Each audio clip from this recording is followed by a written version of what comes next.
Welcome back to Nasdaq Trade Talks. I'm Jill Malandrino, global markets reporter at Nasdaq. We're coming to you live from Inside ETFs in Hollywood, Florida. And joining me for this segment, we have Eric Balchunas. He's a senior ETF analyst over at Bloomberg Intelligence. Eric, it's great to have you with me. As always, we just travel different cities and try and get you on camera because New York would be too easy. Two big topics that we're hearing inside ETFs, ESG, of course, and the ANT Invasion. We'll start with the ANT Invasion. Non-transparent ETF sounds a little counterintuitive. Yeah, in some ways it is. ANT, by the way, is active, non-transparent. It's sort of our homegrown, clever way of just identifying that these are not exactly the same as active ETFs, which are mostly transparent. These are non-transparent, but I don't know how many people really care. The bigger problem isn't the transparency of these, it's the fact that it's going to be large cap equity and there's not a huge appetite for stock pickers in that area. And they're going to come in probably at 40 to 50 basis points. And 99% of the flows in the ETF world go to stuff below 20 basis points. And the main problem, you've got flows coming out of active mutual funds. So there's a couple bigger grassroots problems and headwinds for these. That said, if you like the mutual fund, this is a better version of it. It's going to be more tax efficient. It's probably going to be coming in a little cheaper, or at least you're going to get the institutional class pricing. So if you're in the mutual fund and you're happy with that company, you could see someone have a. But I don't think that an ETF investor is going to bite. Generally speaking, I think you got smart beta out there, which gives you a chance to do better, but it's dirt cheap. So smart beta to me is taking up a lot of the real estate that I think active thinks is there, and it isn't. Well, the pricing will be different too, because with mutual funds you only get what at the close, right? With these non-transparent ETFs, you trade them whenever. Trade them whenever, which can make a big difference, particularly if you look at a market that we had on Friday or Monday with that choppiness in there. Do you think this will open it up for new active managers to come on the scene? I do, because a big fear is they don't want to show anybody their holdings.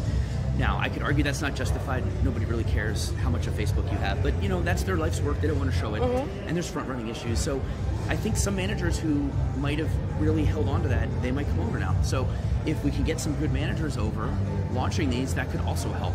But I think pound for pound, my guess is, my hunch is, you'll probably see a couple stars rise, a couple BYOA, where the company just shoves over a bunch of assets and the assets grow that way. And then most will just sort of live in oblivion.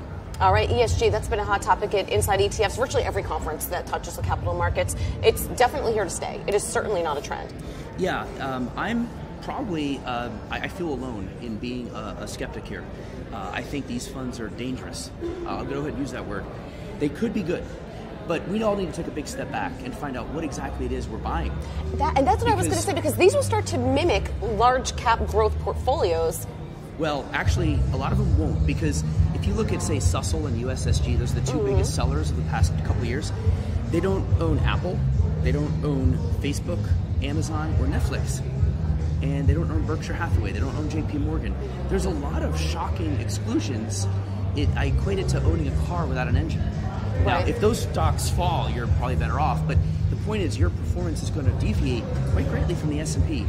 There are some, though, that I think are probably a little easier to understand and probably have better value add, like the Spider S&P fossil fuel free. It's basically the S&P, but they just carved out some of the oil companies, and so your carbon footprint goes down a little, but you get the same return as the index.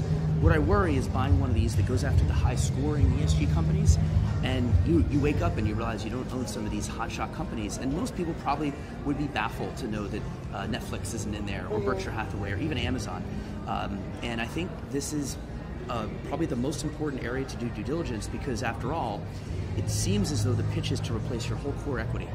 It's like, get rid of everything and green up. That's why the due diligence that's why I call them potentially dangerous, because you're not just adding 2%. A theme ETF, it's been important across the board. But in those other areas where you're going to do like 2%, 3%, what I'm saying is a little less crucial, because it's not going to rock your portfolio. But if you're going to go all in on one of these, man, you better just look at what's in it and what isn't in it. It's very arbitrary too. What you might consider an ESG compliant company, what I must consider, right? So totally. It's another way of actively managing a portfolio, if you will, even if you want to index to an ESG index, but it can be very arbitrary. Maybe I don't see an issue with one company versus the other. Yeah, and this is why I don't think direct indexing is going to be a big deal and like kill the ETF, but this is one area where direct indexing has a real case. That's where you work with an advisor and you basically pick all the stocks and then you start plucking out ones you don't want. And that way it's like a custom fit for you. So to me, that's and then nobody would get hurt because you know exactly what you didn't own. But when you buy an ETF, a lot of people don't do that level of due diligence to go all the way through, and I think they'd be shocked. And the two ETFs I mentioned earlier, they own ConocoPhillips, they own some energy companies. So whether it's what's in it or what's not in it, I think there's some you're guaranteed to be surprised. But even with investors overall, everyone talks about diversification. Let's say you have 5-6 ETFs in there, you think you're diversified. They could almost have the same exact holdings as well. So going back to diversification and what investors should be looking at, understanding what's under the hood as well. This goes across the board. So you cannot go wrong with this message. But it's extra. I ratchet up the alarm bells if it's something that's going to replace your whole equity slug of your portfolio. All right. Got it, Eric. Thank you so much, as always, for joining us. And thanks for joining me on Trade Talks. I'm Jill Malandrino, Global Market